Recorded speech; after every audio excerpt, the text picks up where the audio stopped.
12월 26일 예수 마리아 요셉의 성가정 축일입니다. 루카가 전한 거룩한 복음입니다. 예수님의 부모는 해마다 파스카 축제 때면 예루살렘으로 가곤 하였다. 예수님이 12살 되던 해에도 이 축제 관습에 따라 그리로 올라갔다. 그런데 축제 기간이 끝나고 돌아갈 때 소년 예수님은 예루살렘에 그대로 남았다. 그의 부모는 그것도 모르고 일행 가운데 있으려니 여기며 하룻길을 갔다.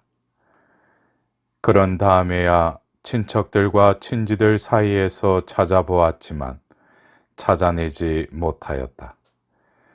그래서 예루살렘으로 돌아가 그를 찾아다녔다. 사흘 뒤에야 성전에서 그를 찾아냈는데 그는 율법 교사들 가운데에 앉아 그들의 말을 듣기도 하고 그들에게 묻기도 하고 있었다. 그의 말을 듣는 이들은 모두 그의 슬기로운 답변에 경탄하였다. 예수님의 부모는 그를 보고 무척 놀랐다. 예수님의 어머니가 얘야 우리에게 왜 이렇게 하였느냐? 내 아버지와 내가 너를 애타게 찾았단다 하자 그가 부모에게 말하였다. 왜 저를 찾으셨습니까? 저는 제 아버지의 집에 있어야 하는 줄을 모르셨습니까? 그러나 그들은 예수님이 한 말을 알아듣지 못하였다. 예수님은 부모와 함께 나자렛으로 내려가 그들에게 순종하며 지냈다. 그의 어머니는 이 모든 일을 마음속에 간직하였다. 예수님은 지혜와 키가 자랐고 하느님과 사람들의 총애도 더하여 갔다. 오늘은 예수님과 마리아와 요셉이 꾸려가던 성가정을 기리며 본받기 위한 성가정 축일입니다. 우리가 본받으려는 성가정은 어떤 모습입니까? 행복이 넘치는 평온한 가정이라는 일반적인 예상과는 달리 노동자인 아버지와 또한 세상적으로 혼외자를 둔 어머니 사이에 아들로 구성된 가정이었습니다. 복음에서 예수님은 얘야 우리에게 왜 이렇게 하였느냐라는 어머니의 책망을 듣기까지 합니다.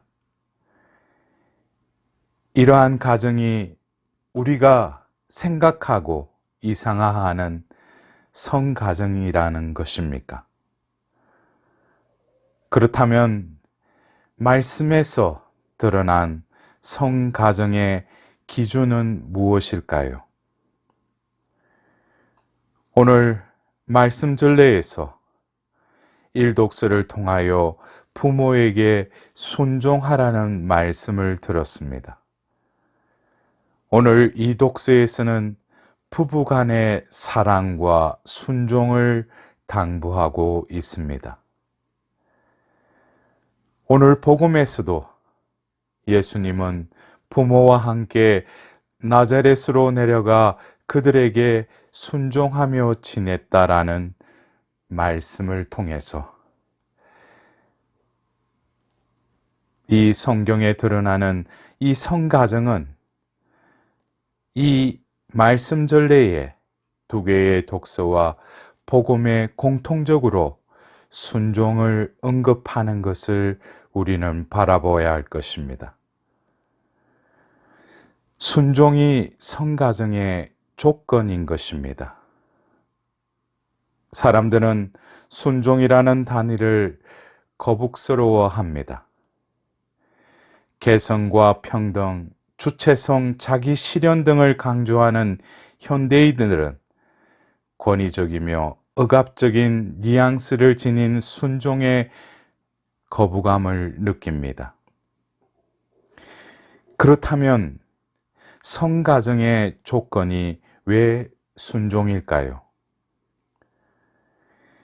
일반적으로 순종이라면 강제적이고 수동적인 복종을 떠올립니다. 그러나 성경에서의 그 순종은 나의 인생과 역사의 주인이 자기 자신이 아니라 하느님이라는 고백에 바탕을 둔 삶의 태도를 말하는 것입니다.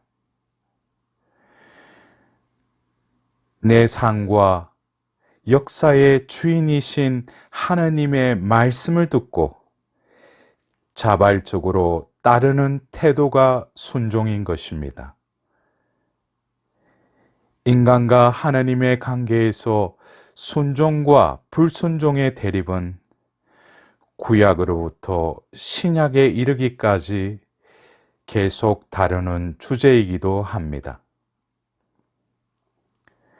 태초부터 아담은 하느님께 불순종하였고 이후 카인을 비롯하여 하느님의 뜻에 반역하는 역사가 창세기 11장의 바벨탑 사건으로까지 이어지게 됩니다.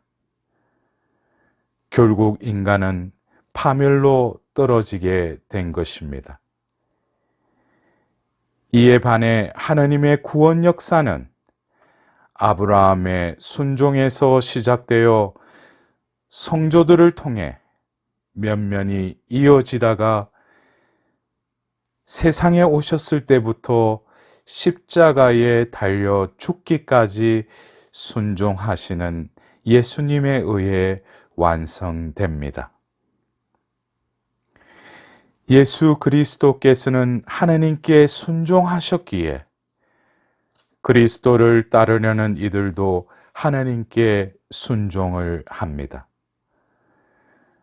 순종은 주인이 있음을 전제로 주인의 뜻을 따르려는 이들만이 실행할 수 있는 것입니다. 내 인생이 나의 것이니 내 마음대로 하겠다는 입장에서는 순종하기는 불가능합니다. 자기 자신이 주님인 사람들에게 주님은 계시지 않기 때문입니다. 신앙생활은 자신의 판단이나 생각을 내려놓고 하나님의 뜻대로 순종하는 삶인 것입니다. 실제 신앙생활에서 순종은 쉽지만은 않습니다. 하나님이 직접 말씀하시면 순종하겠는데 그렇지 않은 상황에서 어떻게 하나님의 뜻을 알 수 있냐고 사람들은 항변할 수도 있습니다. 하나님께서는 당신의 뜻을 인간에게 직접 일러주시지 않고 다른 이들이나 사건이나 혹은 자연과 역사를 통해서 당신의 뜻을 드러내십니다. 부모나 아내, 남편이나 스승에게 순종할 이유가 여기에 있는 것입니다. 다른 이들이나 사건을 통해 하느님께서 나를 이끄신다는 믿음이 없다면 순종은 하기 힘들 것입니다. 신학자 본헤프는 믿음과 순종의 관계에 대하여 이렇게 말합니다. 믿는 자들만이 순종할 것이며 순종하는 자들만이 믿게 될 것입니다. 라고 말입니다. 믿음의 바탕을 둔 순종은 때때로 이해할 수 없는 상황에서도 한결같습니다. 오늘 복음에서도 아버지의 집에 있어야 한다는 소년 예수의 말씀에 마리아와 요셉은 예수님이 한 말을 알아듣지 못하였다라고 전하고 있습니다. 실제로 가족 간의 관계뿐만 아니라 공동체에서도 종종 알아들 수 없는 일들이 발생합니다. 이해하지 못한 일을 두고 그 안에 담긴 하느님의 뜻에 순종하기는 참으로 힘들 것입니다. 무엇인지 몰라도 순종하란 말이 머리로 이해가 되지만 막상 구체적으로 그런 일이 벌어지면 당황하고 속상할 때가 더 많은 것이 현실입니다. 그렇다면 어떻게 해야 할까요? 복음은 이렇게 이어집니다. 그의 어머니는 이 모든 일을 마음속에 간직하였다. 그렇습니다. 지금 벌어지는 일을 이해할 수 없다고 믿음을 저버리고 불순종할 필요는 없는 것입니다. 마리아처럼 하느님께 신뢰하며 그 뜻이 드러날 때까지 마음에 담아두면 적절한 때에 주님께서는 그 뜻을 알려주실 것입니다. 오늘 복음에서 소년 예수님은 하나님 아버지의 집에 머물러 계시길 바랐지만 집으로 돌아와 부모에게 순종하며 사셨다고 말씀합니다. 이 단순한 행위는 가정이 강생의 신비가 첫 번째로 실현되는 곳임을 암시하는 것입니다. 또한 지금 내가 몸담고 있는 공동체가 바로 강생이 이루어지는 곳임을 일러주는 것입니다. 창세기 1장 28절에 하느님께서 창조하신 아담과 하와는 자녀들 출산함으로써 창조주의 협력자가 되었어. 자식을 낳고 번성하여 온 땅에 퍼져서 땅을 정복하여라 라고 말씀하셨습니다. 또한 평신도 그리스도인의 그 해치계 40항에도 창조주의 계획에 따라 가정은 개인과 사회를 위한 인간화의 첫자리이며 생명과 사랑의 요람이라고 말하고 있습니다. 순종하는 마음으로 하느님의 뜻을 받아들일 때 지금 여기에서 하나님께서 사람이 되시는 사건이 일어나는 것입니다. 사랑하는 형제자매 여러분, 오늘 예수 마리아 요셉의 성가정 축일을 지내면서 우리가 몸담고 있고 우리와 맺고 있는 이 가정이 진정으로 예수님 탄생의 그 기쁨이 깃들이는 복된 자리가 될 수 있도록 오늘 특별히 하느님께 은혜를 구하여야 할 것입니다.